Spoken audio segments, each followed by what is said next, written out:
That down. Let's move on to this.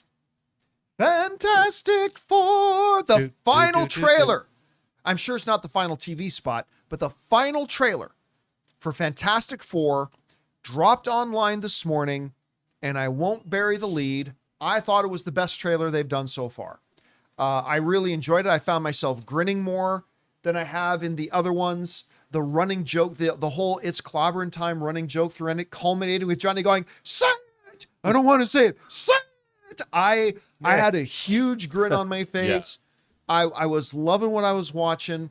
You guys know, if you watch the show regularly, I have not been overly impressed with the Fantastic Four trailers. I think they've been okay. I think they've been decent. Certainly hasn't taken away any enthusiasm I have for the movies, but you guys know I've been saying they haven't exactly elevated it for me. This was the first one for me that kind of elevates it. I find myself that this trailer has been the first trailer to increase my excitement for the movie. Now, I still don't think it's as good as the Superman trailers or anything like that, but I think this was the best one. And, you know, Rob and I were talking about this a bit before the show started, but we were saying the other day that one of the things that the trailers have not yet done is, other than Galactus is showing up, the trailers haven't really told us what the movie's about. Like, I haven't really gotten a sense of what the movie's about. And that's okay to not do that for the first trailer, but after you've had a bunch of TV spots and a second trailer, and we still don't really know what the movie's about. I was telling this to Jonathan when I came in. I was telling Rob this too. This trailer introduced one quick concept that completely changed my entire perception of the movie. And now I can, in my mind's eye, I can now see the whole structure of the movie.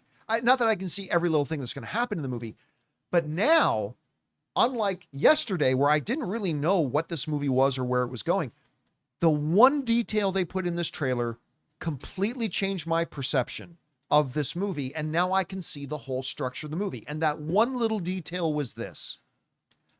And it's not the Rock beard. Some people in live chat, it's the Rock beard, isn't it? Nope, not the Rock beard. Although I love the Rock beard. Me too. I think I and a lot of other people, when we're watching the other Fantastic Four trailers, we get the sense that so this is Fantastic Four world. Oh no, the Silver Surfer comes up. Your planet has been marked for death. Oh no. And he is. And then here he is. And tomorrow Galactus is walking through the streets of New York. Okay, great. We know Galactus, but what's this movie about? What this trailer introduced that I do not think I picked up on, and I think a lot of people didn't pick up on in the previous ads, was the fact that there's about a year between when Silver Surfer shows up and when Galactus actually arrives. That one detail completely changed my scope of what the movie was and my understanding of the structure of the movie, because now I can see the structure of the film and what this movie is about. The first act of the film, at least a good majority, I think, of the first act of the film is going to be establishing the Fantastic Four. Maybe a little quick, montage about how they became the Fantastic Four. They won't elaborate on it too much or spend too much time on it. Then it's going to be probably one good big set piece in the first act, showing them being heroic and why they're the heroes to the world, the dynamics of the characters, their relationships. And then near the end of the first act, Surfer shows up. I herald his beginning. I herald your end. Galactus is coming, right? And so that now changes everything and our perception that leads into Act 2, which is going to be that year-long period, which, by the way, we just found out, Sue just found out she's pregnant. By the time Galactus shows up, she's already got the baby. Right. So a minimum 9 months, but probably a little bit longer than that because the baby didn't look like it was 5 days old. So the second act is going to be about, we're going to figure this out. It's going to be the strain on them, their place in this world as the heroes that everybody looks to, but they don't know if they have the answers, and how they're trying to hone their own skills and come up with solutions and, all that kind of stuff. That's going to be Act 2. And then we're going to lead into Act 3. And that's when hell breaks loose. That's when Galactus shows up. Obviously, they're going to get a set piece of a battle with the Silver Surfer. We're going to get a big set piece of whatever they're going to do to try to handle Galactus, blah, blah. And all of that, Rob, all of that came into clear view for me by them introducing that one detail. that there's actually like a year that takes place in between Surfer showing up and Galactus showing up.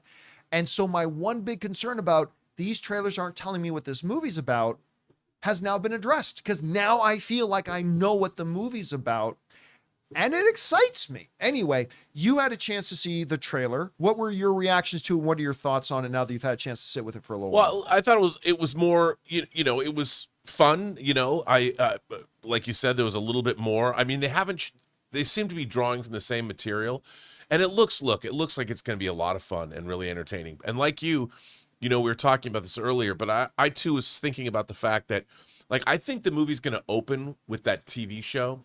I think that's I how think you're right. And they're going to give you the whole, as we know the fan, and you're going to get the whole flashback. It's going to be a retrospect. It'll be a retrospective, and it'll set up the whole world.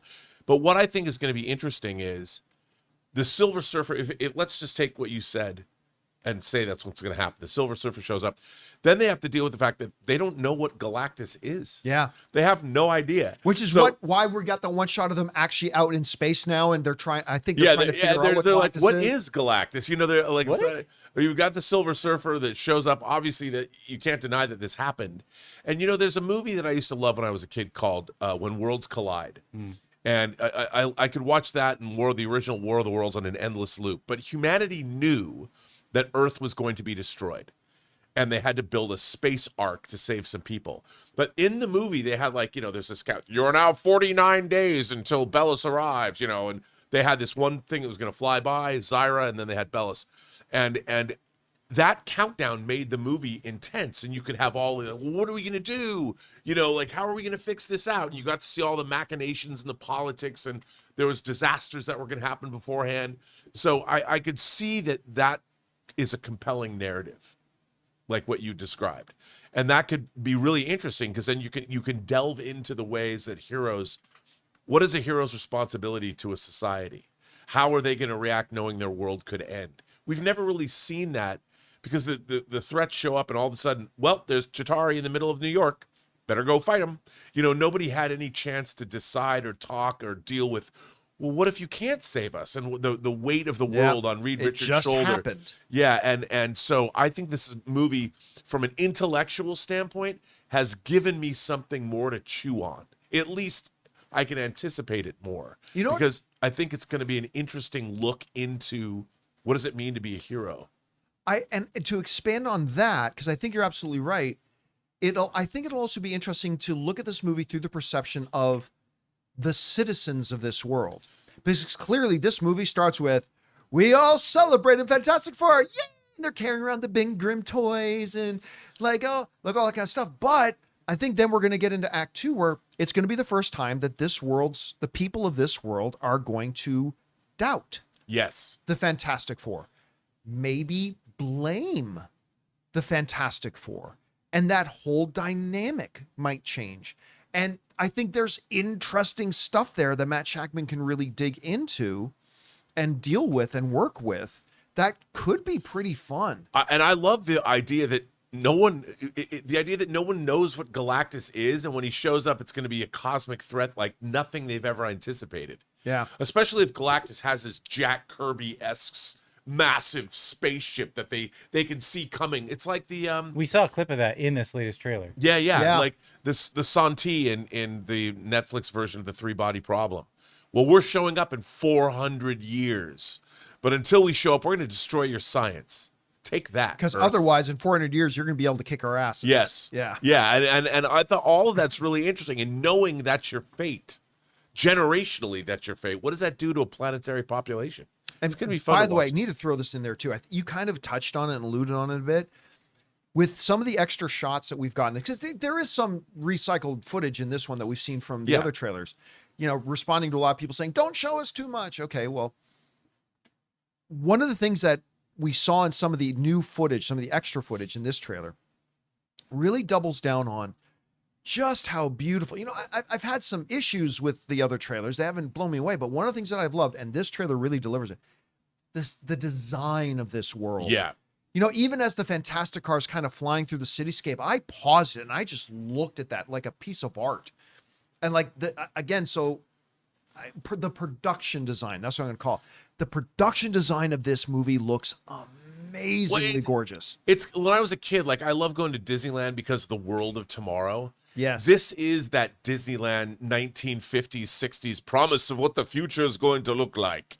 You know, it's kind of that mid-century look. They've really done a great job with it. And I think you're right. I mean, there was some shots of the Fantastic car in this trailer that were different. And I'm like, man, Hot Toys better make that. Yeah. I want a Fantastic car for 6 scale, man. You know, I'm going to say this too. If you had told me a couple months ago that it's Clobberin timeline is going to kind of become a running joke in the movie, I'd say, that's going to be cheesy. But seeing it in the trailer, say the thing that's just in the cartoon, man. Say it. No, I don't want to say it. Say it. I love that, by the way. That's just in the cartoon. It's just that's funny. It's working for me, and I guarantee you this: even if this movie's bad,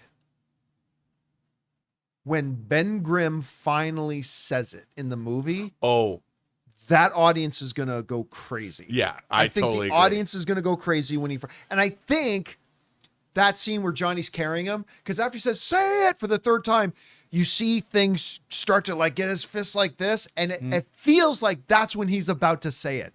But I think whenever that happens, I think people are gonna lose their minds. Yeah, especially if the running joke is dealt with throughout the movie in a it looks like it's really well played. Yeah. By the way, I still really like that one thing when it's like dinner, and it's like, what time is it?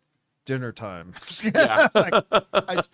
It's funny. It's if good. they can bring that tone and that sensibility to this movie where there's obviously a lot of foreboding and a lot of dread and a lot of like cataclysmic stuff, like if they can nail that, they might be in pretty good shape, man. And I think so too. I'm getting more excited for this film.